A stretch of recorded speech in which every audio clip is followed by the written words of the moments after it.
story of how Miami Vice came to be is like most everything in Hollywood. A little fact and a lot of fiction. Legend has it that then NBC chief Brandon Tartikoff scribbled MTV Cops on a piece of paper, and from there a series was born. Vice creator Anthony Yerkovich said the idea for the show did come in part from MTV and the way they were telling stories through music, and in part from a piece of paper, but not that one. Instead, it was a newspaper clipping, an article about the large amount of undeclared income in Dade County, Florida, that got him thinking that Miami and its underworld of under-the-table money had all the right elements of style, seediness, and sizzle for a great cop show. A lot of times in writing, particularly in a cop genre, the action is where the money is. So you follow the money. And as cause and effect of all that cash, you've got episodes and episodes worth of illegal activity. So where else can a big city player find a good time in a town like this? Everywhere. If Miami doesn't have it, nobody's thought of it yet. Yerkovich wanted his cops to work undercover, but he needed a way for them to blend in with the high-living lowlifes they were investigating. He got inspiration from a federal law that allows the government to seize any property used in a crime, even, say, a Ferrari sports car. And allowed me as a writer to create a couple characters who were cops, making a measly 35 G's a year, and give them access to all the toys they needed to pass as high-level players in the Miami underworld. I'm gonna be wearing an Armani blazer. You're gonna be wearing a wire. Yerkovich pitched his idea to NBC. A 15-minute pitch, and I walked out of there with a put pilot deal and went to work writing the show. The city of Miami, however, took a little longer to convince. The early 80s had been a turbulent time in Miami. Race riots, the nation's highest murder rate, and rampant drug smuggling had all tarnished the city's once glowing image as a tropical paradise. City officials wanted to brighten its reputation and worried that a show called Miami Vice would bring the wrong kind of attention. They were horrified at the title. They were quite alarmed and suggested to us some terrible, boring sort of Chamber of Commerce kind of titles like Miami-Dade County PD and things that were, in a spirit of Miami boosterism. So we just stuck to our guns, and Miami Vice it was. Yerkovich had to stick to his guns once again when it came to casting. He wanted Don Johnson to be Sonny Crockett. NBC wasn't thrilled with the idea. They explained to me that Don had done 6 failed NBC pilots before, and they would, just as soon have Don Ho or Don King play Crockett than Don Johnson. In fact, even though Don Johnson's name came up early on, casting director Bonnie Timmerman was sent on a hunt for a different Sonny Crockett. I was hired to give Don competition.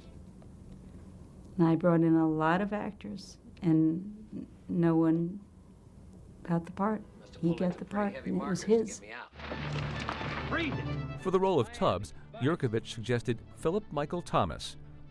It was late in the casting process when Johnson and Thomas finally met. They told the story on NBC's Today Show in 1985. Philip and I had read with other people.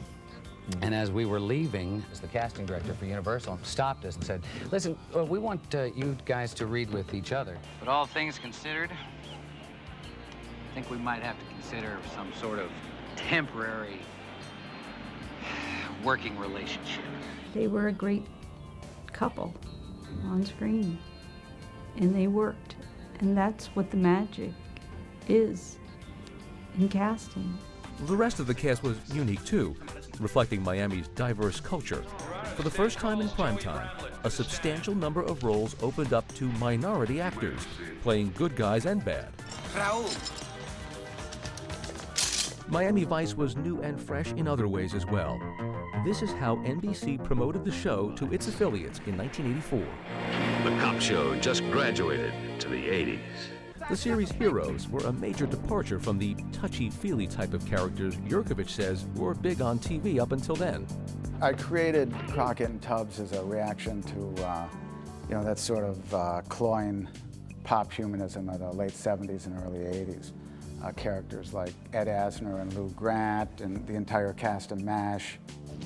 Their outfits may have been full of color, but when it came to right and wrong, Crockett and Tubbs only saw black and white. You committed a felony. Now either play ball or do the time. By September 1984, everything was in place and ready to go. But NBC scheduled the show at 10 o'clock on Friday nights, back then a deadly time slot. We weren't initially happy at all with a Friday time slot, you know. That's not a good time slot typically. The show entered the night's lineup with low expectations. CBS had built a Friday night dynasty with Dallas and Falcon Crest. Besides, Vice had tested poorly in audience research, and Madison Avenue considered it the network's weakest link. After a strong pilot showing, the show sank to 41st in the ratings. It seemed that two pastel-colored cops might be quickly muted by the CBS Blue Bloods. I think we made an error in judgment here. The show made some adjustments and got more serious. Gone were comic elements like Crockett's pet alligator Elvis, and producers brought on actor Edward James Olmos, who replaced Gregory Sierra as the department lieutenant. Olmos' Lieutenant Castillo could not have been more serious.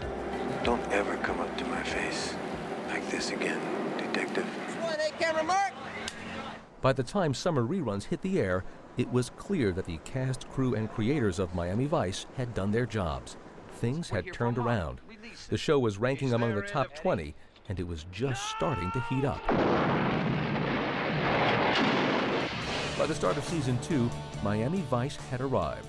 Other networks had look-alike shows, and as this segment taped by Michael Talbot for a local Miami station shows, it was almost impossible to find anyone watching the competition. Somebody's got to be watching Falcon Crest. All these people can't be watching Miami Vice. Miami Vice remained on the air for 5 seasons. The series that some thought didn't have a chance remains today one of television's most enduring favorites.